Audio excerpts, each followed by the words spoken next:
प्रणाम दोस्तों। गले में विष धारण करने वाले नीलकंठ पर यकीन दिखता है कि कहीं कुछ तो सर्वशक्तिमान है। उसी सर्वशक्तिमान के कर्मस्थली की ऐसी रहस्यमय और अनोखी बातें हैं जो सदियों से चली आ रही हैं। इन सब को बताते हुए मन बहुत खुश हो जाता है। एहसास होने लगता है कि जगत के इस भव सागर में आप महज एक छोटे से कण के बराबर हो और इसके अलावा आप कुछ भी नहीं हैं। बार बार कुछ ऐसे साक्ष्य याद आ जाते हैं कि जिन्हें सोचकर ऐसा लगता है कि सच में ऐसा कुछ हुआ था। फिर चाहे हम बात करें पार्वती कुंड और आदि कैलाश के रास्ते में खुद उग और कट जाने वाली धान की खेती, या फिर जागेश्वर मंदिर में दुनिया के नष्ट होने की भविष्यवाणी को सच करने वाली पीतल की मूर्ति की हो, भगवान शिव के प्रेम और समर्पण के साक्ष्य हैं तो आदि कैलाश में उनके वैरागी जीवन के दर्शन होते हैं।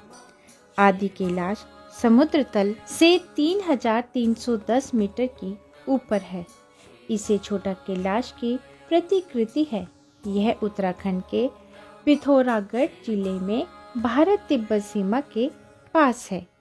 कुमाऊं हिमालय की शांति से आदि कैलाश हिंदू भक्तों के लिए बहुत पवित्र तीर्थ माना जाता है। छोटा कैलाश का पार्वती झील गौरी कुंड में पड़ने वाला प्रतिबिंब जैसे कहता है कि पार्वती बोली शंकर से, सुनिए भोलेनाथ जी, रहना है हर एक जन्म में मुझे तुम्हारे साथ जी।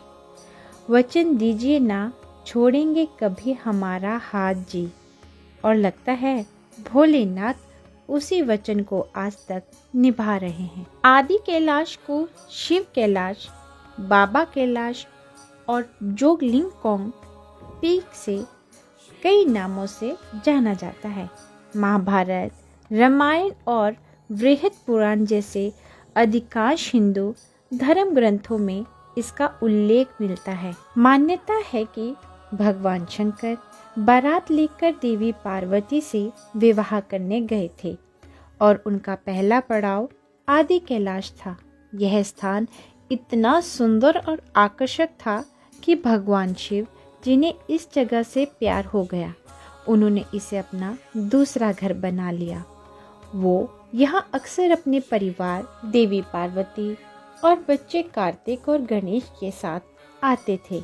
आदि कैलाश मंदिर के पास पार्वती सरोवर इस पवित्र कहानी का साक्षी है। वहीं ये भी मान्यता है कि आदि कैलाश वह जगह है जहां शिव और पार्वती कैलाश पर्वत पर समाधि लेने के लिए जाते समय रुके थे। यहाँ पार्वती कुंड है। इसी कुंड में माता पार्वती ने स्नान किया था। इस क्षेत्र का महाभारत में उल्लेख मिलता है और इसका प्रमाण है इतनी ऊंचाई जहां इंसान भी मुश्किल से पहुंच पाता है, वहां खुद होने वाली धान की खेती आदि कैलाश, सिनला दर्रे और ब्रह्मा पर्वत के पास है। कुटी गांव से 17 किलोमीटर दूर आदि कैलाश जान का बेस कैंप भगवान शिव मंदिर के साथ पवित्र पार्वती कुंड है। यहाँ ऑक्सीजन की कमी रहती है। यहाँ थोड़ी ही दूर चलने पर ही सांस फूलना आम बात है। आदि कैलाश जाने के रास्ते में पार्वती कुंड पहला पड़ाव है। यहाँ से आदि कैलाश के अलौकिक दर्शन होते हैं। यहाँ धान के पौधे दिखते हैं। कहा जाता है कि धान की यह खेती यहाँ महाभारत काल में पांडवों के 5 भाइयों में से एक महाबली भीम ने की थी। इस धान की खेती के बीज को ले जाना मना ही है। ये शायद भीम के बाहुबल का ही प्रताप है कि ये खेती बगैर हल जोत कर यहाँ पे खुद ब खुद होती रहती है। कहा जाता है कि यह धान कोई नहीं बोता और ना ही कोई काटता है, मगर फिर भी यह खुद उगकर कट भी जाती है। इसके बाद आदि कैलाश मंदिर की तरफ बढ़ते हुए वहाँ पार्वती कुंड के दर्शन होते हैं। इसके बाद गौरी कुंड आता है। आदि कैलाश पर्वत की जड़ में गौरी कुंड स्थापित है। गौरी कुंड में स्नान का विशेष महत्व बताया जाता है। हर साल सैकड़ों भक्त आदि कैलाश की यात्रा करने आते हैं। दोस्तों, उम्मीद है कि आपको वीडियो पसंद आई है। वीडियो पसंद आई है तो लाइक करें, शेयर करें और सब्सक्राइब करना ना भूलें। हर हर महादेव।